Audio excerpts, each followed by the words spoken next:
E5 TV news కు స్వాగతం. ముందుగా హెడ్లైన్. భారత్ అంటే పాక్ భయం. అమెరికా నిఘా సంస్థ CIA డాక్యుమెంట్లో కీలక విషయం. వాళ్ళ వలలో పడొద్దు, పంతాలకు పోయి సమ్మ చేయొద్దు రేవంత్ రెడ్డి.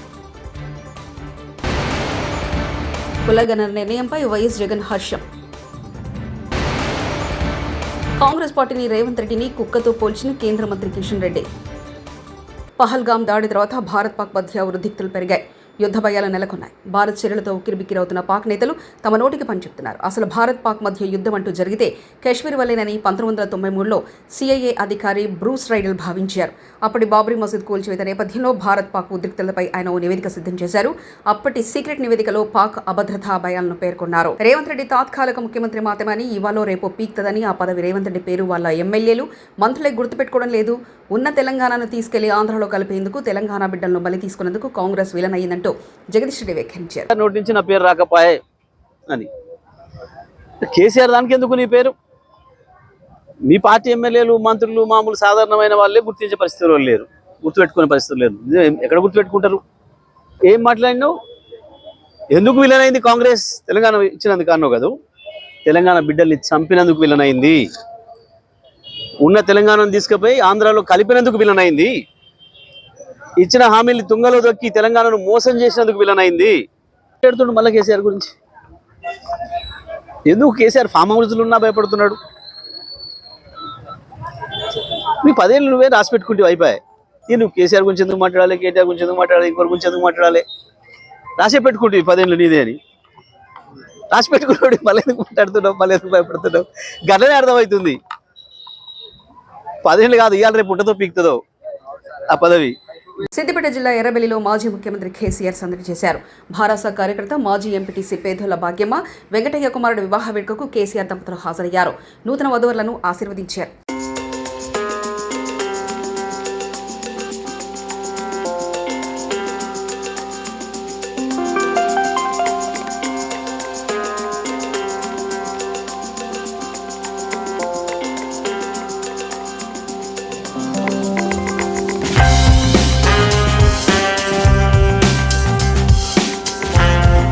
సమ్మె యోచనలో ఉన్న ఆర్టీసీ ఉద్యోగులకు ముఖ్యమంత్రి రేవంత్ రెడ్డి విజ్ఞప్తి చేశారు.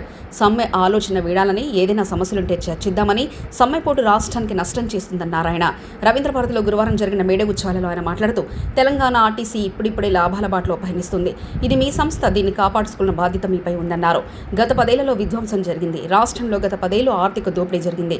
ఆర్టీసీ కార్మికులు పంతాలు పట్టింపులకు పోకండి అని తెలిపారు. 139 సంవత్సరాల క్రితం చికాగోలో మొదలైన ప్రపంచ కార్మికులారా ఏకం కండి, పోరాడితే పోయేదేమీ లేదు, బానిస సంఖ్యలు తప్ప అని కార్ల్ మార్క్స్ పిలుపును తీసుకొని అక్కడ మొదలైన పోరాటం ప్రపంచ కార్మికులను ఏకం చేసి ప్రపంచంలో మే 1 తారీఖు కార్మిక దినోత్సవంగా జరుపుకొని కార్మికుల సమస్యలనే కాదు, కార్మిక శ్రమశక్తిని, కార్మికుల యొక్క త్యాగాలను చర్చించుకోవడానికి ఈ సందర్భాన్ని, కార్యక్రమాన్ని ప్రపంచవ్యాప్తంగా వినియోగించుకుంటున్నాం.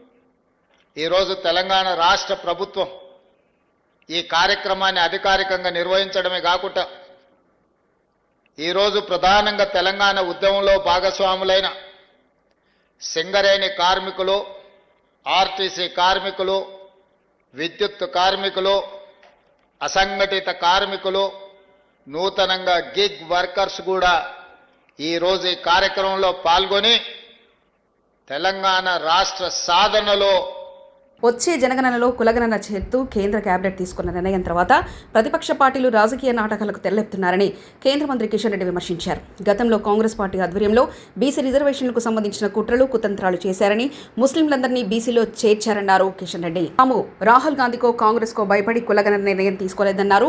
జనగణనపై కేంద్ర మంత్రి కిషన్ రెడ్డి ఏమన్నారంటే, జనగణనలో భాగంగా కులగణన చేపట్టాలన్న కేంద్ర కేబినెట్ నిర్ణయం పట్ల ప్రధానమంత్రి నరేంద్ర మోదీ గారికి హృదయపూర్వక ధన్యవాదాలు తెలియజేస్తున్నారని తెలిపారు.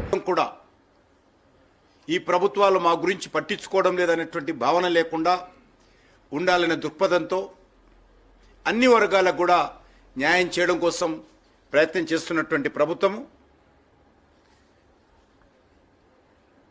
19 1981 నుంచి 1931 వరకు కూడా కులగణన జరిగింది. కానీ స్వాతంత్రం వచ్చిన తర్వాత 1951లో జనాభా సేకరణ మొదటిసారి జరిగింది. కానీ ఆ రోజు నుంచి ఈ రోజు వరకు కూడా కుల గణన జరగకుండా కాంగ్రెస్ పార్టీ నిర్ణయం తీసుకొని మరి ఈ రోజు వరకు కూడా అమలు చేయనటువంటి పరిస్థితి ఏర్పడింది. మొదటి నుంచి కూడా కాంగ్రెస్ పార్టీ కుల గణనకు వ్యతిరేకంగా ఉన్నది.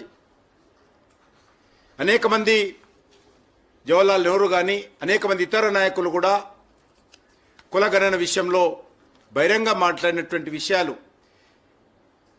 జిల్లాలో ఎంఎస్ఈ పార్కును ముఖ్యమంత్రి చంద్రబాబు నాయుడు ఈరోజు గురువారం ప్రారంభించారు.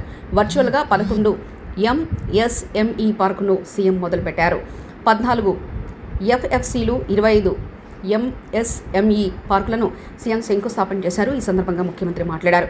ఏపీలో అసంఘటిత కార్మికులు అధికంగా ఉన్నారని, అందులోనూ వ్యవసాయం మీద అత్యధికంగా ఆధారపడ్డారన్నారు. ఇప్పుడే భవన నిర్మాణ కార్మికుల బాధలు చూశానని, మిట్ట మధ్యాహ్న వేళ కాలే ఇనుప కమ్మిలతో పనిచేస్తున్నారని, వారందరినీ ఆదుకోవడం మనందరి బాధ్యత అని చెప్పుకోరు. టీడీపీ సింబల్తో పేదలకు గుర్తుగా ఇల్లు, రైతులకు గుర్తుగా నాగళ్లు, కార్మికులకు గుర్తుగా చక్రం ఉంటుందని, ఈ చక్రం దేశంలోని ఏ పార్టీ సింబల్ ఉండకూడదన్నారు. అంటే గుర్తొచ్చేది కర్షక కార్మికులందరూ గుర్తొస్తారు. కష్టజీవులను గుర్తు చేసుకునే సమయం. అందుకనే ఈరోజు ప్రపంచం మొత్తం మే 1న మనం అందరం మేడే ఉత్సవాలు జరుపుకుంటాం. దీనికి కారణం కార్మికులకు సంఘీభావాన్ని తెలియజేసి కార్మికులను దోపిడీ చేయనీయకుండా అనునిత్యం వారి తరపున పోరాడి వారికి న్యాయం చేయడం కోసం పునరంకితం అవుతాం. ఇలాంటి కార్యక్రమాన్ని మీరు చూస్తే 1890లో ఆ రోజు మేడే కోసం ప్రపంచంలో ఒక ఉద్యమం జరగడం, అక్కడి నుంచి ఈ కార్యక్రమానికి రూపురేఖలు వచ్చాయి. మన దేశంలో 1323 నుంచి ఈ కార్యక్రమం మనం నిర్వహించుకుంటున్నాం. ఈరోజు మీరు ఒక్కసారి చూస్తే కార్మికులంటే మనకందరికీ గుర్తొచ్చేది ఫ్యాక్టరీలో పనిచేసే కార్మికులే. కానీ అసంఘటిత కార్మికులు ఎక్కువగా ఉన్నారు. మన రాష్ట్రాల్లో పొలాల్లో పనిచేయడం, చిన్న చిన్న పనులు అసంఘటిత కార్మికులుగా నరేగా పనులు చేయడం, ఇలాంటి వాళ్ళు చూస్తే 88% అసంఘటిత కార్మికులే ఉన్నారు. అందులో అత్యధికంగా 67% వ్యవసాయం పైన ఆధారపడుతున్నారు. ఈరోజు వ్యవసాయ కూలీలు లేకపోతే మనం ఈ వ్యవసాయం చేసే పరిస్థితి ఉండదు.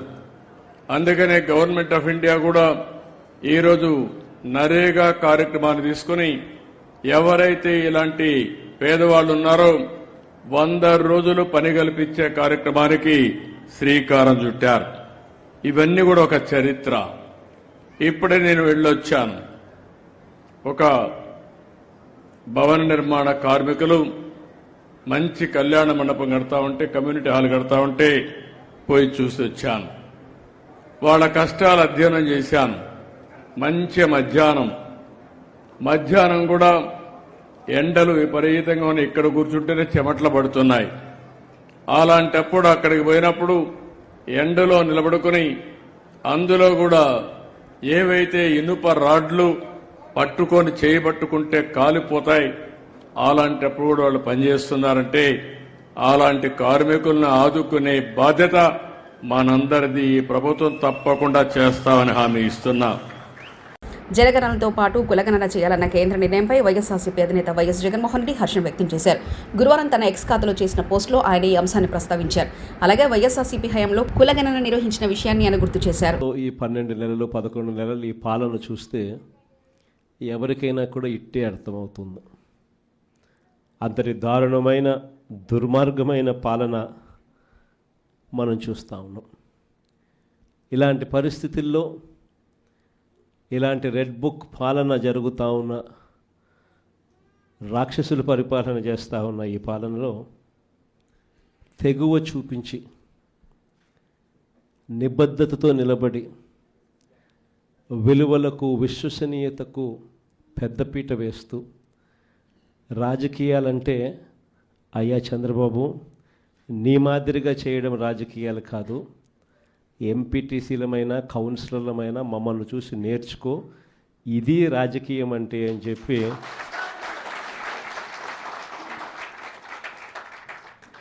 విలువలు విశ్వసనీయతకు ఇది అద్దం పట్టే రాజకీయము అని చెప్పి చంద్రబాబు నాయుడు గారికి కూడా చూపించే గొప్ప తెగువతో అందరూ కూడా గొప్ప తెగువ చూపించారు.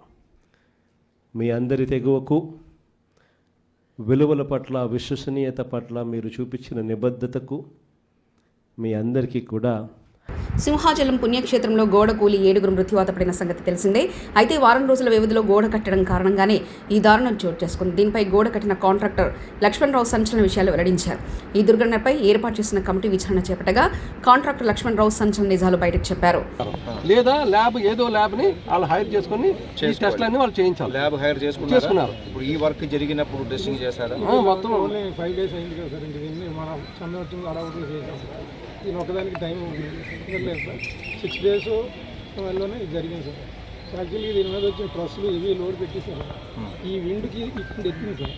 అటువంటి వాటర్ ప్రెజరు ఇటు నుండి విండ్ ప్రెజర్కి వచ్చింది సార్. దానికి చూడండి సార్, అదే వాళ్ళు ఇంకా దానికైతే 0.6 కట్టాం సార్. ఇది కొద్దిగా ఇంకా ఇది 0.75 కట్టారు సార్. కాదు సార్, అంటే మామూలు జరిగింది చెప్తాను సార్. టైం లేదు సార్. దగ్గర నేను కట్టమని ఆఫీసాను సార్. ఇది సార్ ఒక పిలుస్తాడు. ఇది డ్రాయింగ్ ఆఫీస్ వస్తే కట్టమని చెప్పి మీ మీద ఒత్తిడి ఎవరు చేశారు? ఒత్తిడి కదా, చందన వచ్చింది చెయ్యండి నేను చేశారు కదా.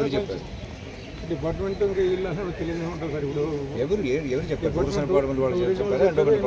ఇద్దరు కూడా మామూలుగా వర్క్ చందన వచ్చిన కొంచెం చేయండి అని కొన్ని అడ్డంకులన్నీ చేయండి అని రిక్వెస్ట్ చేశారు సార్. నేను కూడా వచ్చి దేవుడి కార్యక్రమం కదని దీన్ని డ్రాయింగ్ లేకపోయినా అధిగమించి చేస్తే అప్పుడు బ్రిక్ వర్క్ చేసేటప్పుడు ఏ ఇంజనీర్ వచ్చి చూసారు? అంటే స్టార్టింగ్ రోజు ఏం లేరు కానీ సార్, మిగతా రెగ్యులర్గా ఉంటారు సార్. 5-6 రోజులు చేశారంటున్నారు కదా. మొత్తం ఎన్ని రోజులు చేశారు? మిగతా ఒక 4 days. 4 days ఏ ఇంజనీర్ ఉన్నారు ఇక్కడ సైట్? స్టార్టింగ్ రోజు ఏం లేరు సార్, నెక్స్ట్ ఏం ఉన్నారు 4 days. అంటే అప్పుడు స్టార్ట్ అవ్వలేదు 4 days. పని జరిగేటప్పుడు నువ్వు లేవు. అంటే విజయవాడ క్యాంపు ఎవరున్నారు? ఏ ఇంజనీర్ ఉన్నారు? ఈ సార్ ఉన్నారు సార్. స్టార్టింగ్ ఆయన లేడని ఆయన లేరు సార్. మనం చెప్పలేం కానీ స్టార్టింగ్ రోజు లేరు సార్. వర్క్ జరుగుతున్నప్పుడు ఈయన వచ్చారు. డిఈ గారు కూడా రెగ్యులర్గా వచ్చి వస్తున్నాను సార్. దాని టైంలో మధ్యలో ఎప్పుడు ఈ గారు వచ్చి చూసుకుంటూ వెళ్ళారు సార్. పశ్చిమ గోదావరి జిల్లా పాలకొల్లులో మేడే వేడుకలు ఘనంగా నిర్వహించారు. ఈ కార్యక్రమంలో మంత్రి నిమ్మల రామానాయుడు పాల్గొన్నారు. కార్మికులతో కలిసి మండుటెండలో 4 కిలోమీటర్లు ఆయన రిక్షా తొక్కారు. అనంతరం కార్మికులకు టీ-షర్ట్లు, టవళ్లు పంపిణీ చేశారు. మీ అందరికీ ముందుగా మేడే శుభాకాంక్షలు తెలియజేస్తూ ఉన్నా. 8 గంటల పని దినాల కోసం ఆ రోజు కార్మికుల అవిశ్రాంత పోరాట ఫలితం మేడే అన్నటువంటి సంగతి. ఎందుకంటే ఆ రోజు పారిశ్రామిక విప్లవం పరుగులు వేస్తున్నటువంటి దశలో, మనుషులను కూడా యంత్రాల వలె పనిచేస్తున్నటువంటి దశలో, కనీసం విరామం కూడా లేకుండా పనిచేస్తున్నటువంటి దశలో విసుగు చెందినటువంటి కార్మిక సోదరులందరూ కూడా ఎంతటి అన్యాయంగా ఆ రోజు పరిదినాలు ఉండేయని అంటే, వాష్రూములకి వెళ్తే ఆ వాష్రూములకి వెళ్ళినటువంటి సమయాన్ని కూడా లెక్కింపు చేసుకుని పనిచేసేటువంటి పరిస్థితుల్లో తమ శ్రమను రక్తంగా మార్చుకుని, ఆ రక్తాన్ని పాలులాగా మార్చుకుని, తన చంటి బిడ్డకు పాలిచ్చేటువంటి ఆ తల్లి సమయాన్ని కూడా లెక్కేసుకుని పని చేసుకునేటువంటి దుర్భరమైనటువంటి రోజుల్లో ఆ రోజు ప్రపంచవ్యాప్తంగా వెల్లు విరిసినటువంటి కార్మిక చైతన్యం ఆ రోజు చికాగోలో ఏదైతే రక్తాన్ని చిందించిందో దానికి ప్రతిబింబంగా మరి ఈవేళ మేడేని ప్రపంచవ్యాప్తంగా మనందరం కూడా జరుపుకుంటూ ఉన్నాం. అటువంటి మేడే సందర్భంగా ఈరోజు పాలకొల్లులో, ఈరోజనే కాదు గత 15 సంవత్సరాలుగా కూడా ఆ కార్మికులతోటి, ఆ కర్షకులతోటి కలిసి నడిచేటువంటి వ్యక్తిగా ఈ పాలకొల్లు నియోజకవర్గానికి ఎవరైనా పెద్ద కూలీ ఉన్నారని అంటే అది నేనే అనేటువంటి విధంగా ఈ యొక్క నియోజకవర్గ ప్రజలకు పనిచేసేటువంటి వ్యక్తిగా మరి ఆ రోజు నుంచి ఈ రోజు వరకు కూడా కలిసిమెలిసి పనిచేస్తూ గౌరవ ముఖ్యమంత్రి నారా చంద్రబాబు నాయుడు గారు సారథ్యంలో ఆ కార్మికులకి, కర్షకులకి ఈ ప్రభుత్వం ఎప్పుడు అండగా. ఎందుకంటే మా తెలుగుదేశం పార్టీ జెండా.